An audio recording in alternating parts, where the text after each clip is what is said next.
Hey, what's going on, everyone? It's Walt here from Down the Block Sports, and today I want to talk about the NBA. The trade deadline is less than 1 week from today, and we have a trade between the LA Clippers and Portland Trailblazers. Joining me to break down that trade and more is Kyle Russo from Review and Preview Sports. Kyle, what's going on, man? The trade season is here. It has arrived, Alec. It has arrived. I know we did something the other day, and we've been waiting for trades to happen. We thought this was going to be a quiet deadline, but this is actually a pretty big move for the LA Clippers.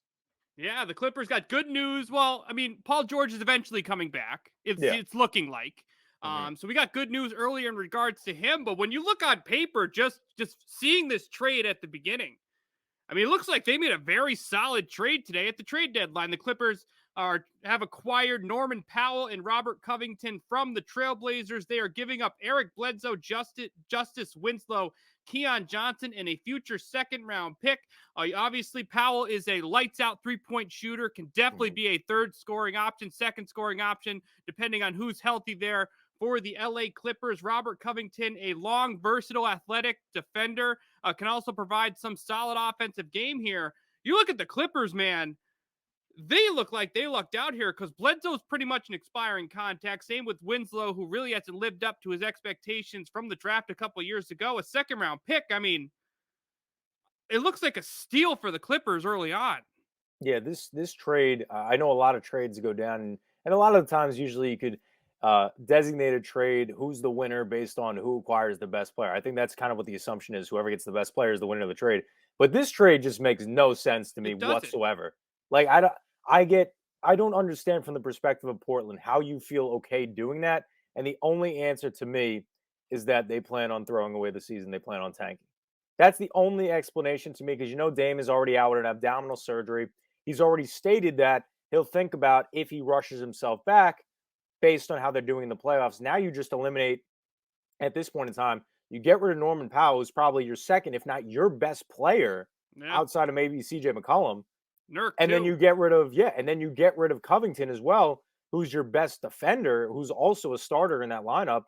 And you just say to yourself, if you're Portland, Justice Winslow is on what? Maybe a one more year of a contract, and he's not that great of a player, averaging 4 points in 12 minutes per game with the Clippers this season. Keon Johnson, a rookie out of Tennessee, hasn't proven anything yet, a developmental project. And Eric Bledsoe, who's really, really not good for the contract in which he's under right now. He's been traded around a lot these last couple of years, from Yeah. going from a Phoenix to a Milwaukee to a Clippers and now to a Portland, because his contract is so bad. And the level of his contract compared to the play that you're getting out of him is not up to that level. So if you're Portland here today, it makes zero sense to me. I have no explanation.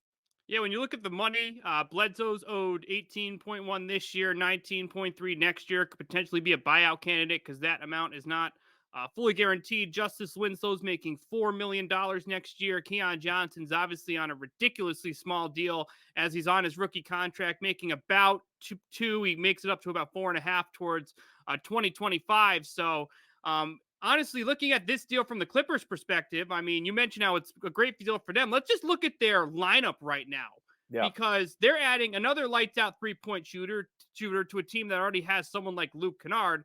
And they're adding another long, versatile defender to a team that's getting Paul George back and already has someone like Marcus Morris to really have some bodies they can move around here defensively. I mean, when you look at their lineup, they have a lot of different ways they can attack you. And you look at them defensively, they just got a hell of a lot better with Covington there on the wing. Oh yeah, absolutely. I mean, you look at this roster right now, and it's so funny how things pan out. Just in life, I was literally just talking to my buddy about 2 hours ago, and we were talking about the Lakers and where they sit right now because they're at like the 9th seed, and we were talking about the Clippers and how they're at the 8th seed. And it was just reported earlier today. Tyronn Lue came out with a statement and saying it's not really looking good for Kawhi to return this season. But we were talking about it. Maybe the Lakers will turn around and they'll surpass a team like the Clippers. And then a trade happens an hour later, a trade of that magnitude. It's like, well, that's probably not going to happen now because Norman Powell is a tremendous player. Like you said, lights out shooter, not just from the 3-point line, tremendous shooter overall. Free throw percentage is ridiculous. Robert Covington, athletic, versatile player, defensive minded player, great guy, great asset. Then you add him to a Marcus Morris Sr. Then you add him to a Luke Kennard, a Reggie Jackson, a Serge Ibaka, a Nicholas Batum, and then you're getting Paul George back. I mean, it seems like everything's clicking for this team at the right time. And if what's crazy to me, not only when you break it down, because I don't understand how the cap works either for the Clippers, because it seems like every contract they have on their cap space is huge, right? You break it down, Yeah. Ibaka's big. Uh, what is it? Ibaka was big. Paul George, Kawhi are obviously big. Norman Powell, I know, just got a They big extended extension. Luke Kennard. They extended Luke Kennard. They Yeah. extended Marcus Morris Sr. So I don't know where all this money is coming from for them to acquire Their owner's pretty pretty big, rich. two pretty big cap casualties. But you add those two players to that team, and look how they're playing now, right? They haven't had Kawhi for a single game this season, and Paul George has been out, I think, since the middle of December. And they're still floating. They're at 500 right now, the 8th seed in the Western Conference. You add that, Paul George will probably be coming back in a month or so.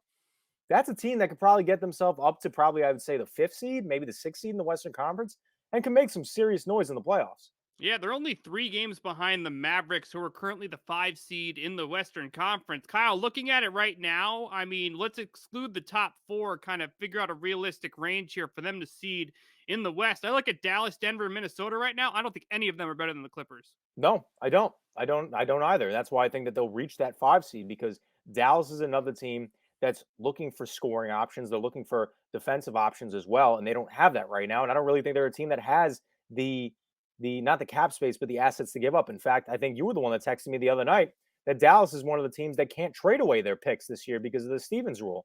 So they Yeah, they're have nothing protecting. necessarily. They have nothing that they can necessarily trade. And then Denver, the same exact thing, all their money wrapped up into their players like a Jamal Murray, who I don't even know if he's coming back this season. Michael Porter Jr. is done for the rest of the year. All that's there is really Nikola Jokic at this point in time. And maybe they can move around some other players, but what are you really getting in return?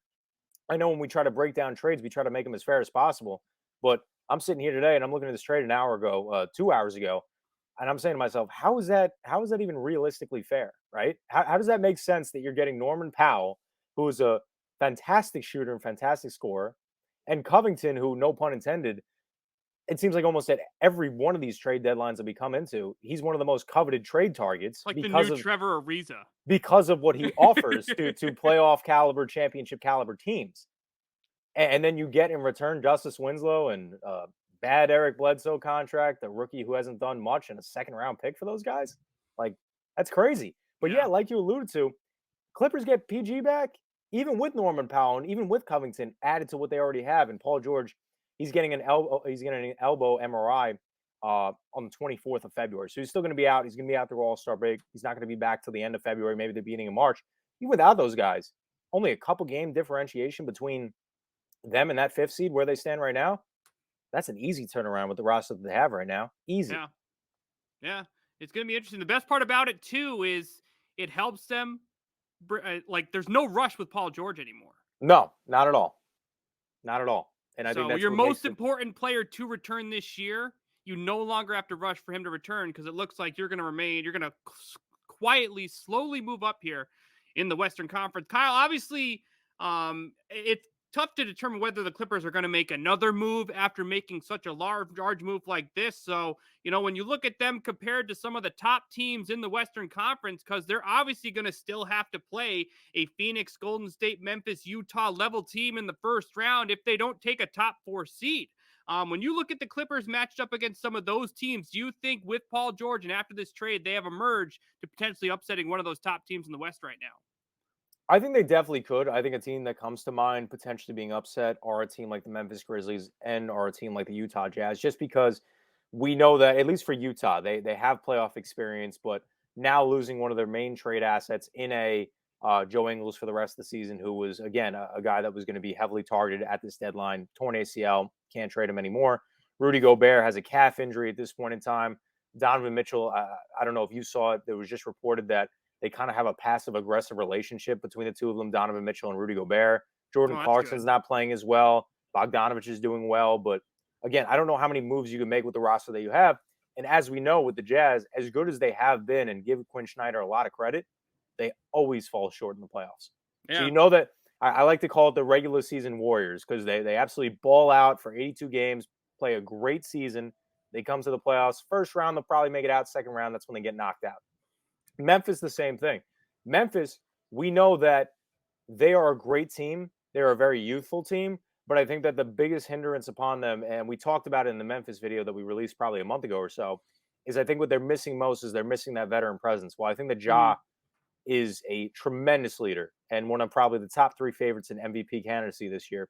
I don't think they have that veteran guidance and that veteran presence that we see with the likes of all these teams that we're talking about in higher regards, like a Phoenix Suns, leading with a Chris Paul, like the Golden State Mhm. Warriors that, almost all those guys are veterans and they championship experience. There's nobody on that team for Memphis. So then when you break it down for the Clippers, they've added 2 great players. Norman Powell has had playoff success before. In fact, NBA championship success before, Yeah. playing with the Kawhi Leonard back on the Raptors back in 2019. And they have other great veterans and other great players in general on that team to help carry the load until a Paul George gets back, which only makes it further easier for that transition to happen, in my personal opinion. So I And think that at the max, they climb up to a 5th seed, maybe 4th seed if Utah starts to slide off.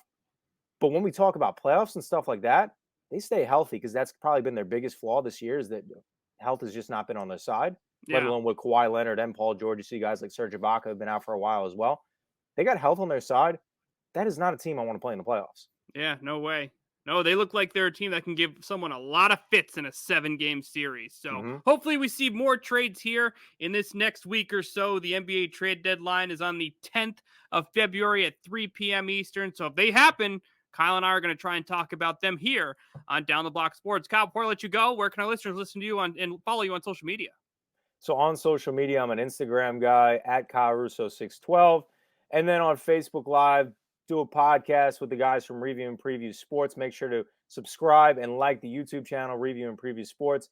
The show is now changing from Tuesday nights to Wednesday nights from 7 to 9 p.m. every Wednesday night, where we talk about all mainstreams of sports, mainly focusing on football right now as we're at the latter part of the season. But we'll start discussing NBA trades as well next week on the show, as next week's show will proceed the day before the deadline ends. But that's where you can find me at. Alec, again, thank you for having me on, man. Always a pleasure. All right, well, that's going to be it for this episode of the Alec Walt Show. I'm Alec Walt alongside Kyle Russo. What do you think of this trade between the Clippers and the Trailblazers? Feel free to give me your thoughts in the comment section below. Also, don't forget to like this video and subscribe to the channel for more of my exclusive content. Thank you, everyone, for tuning in, and we will see you very soon.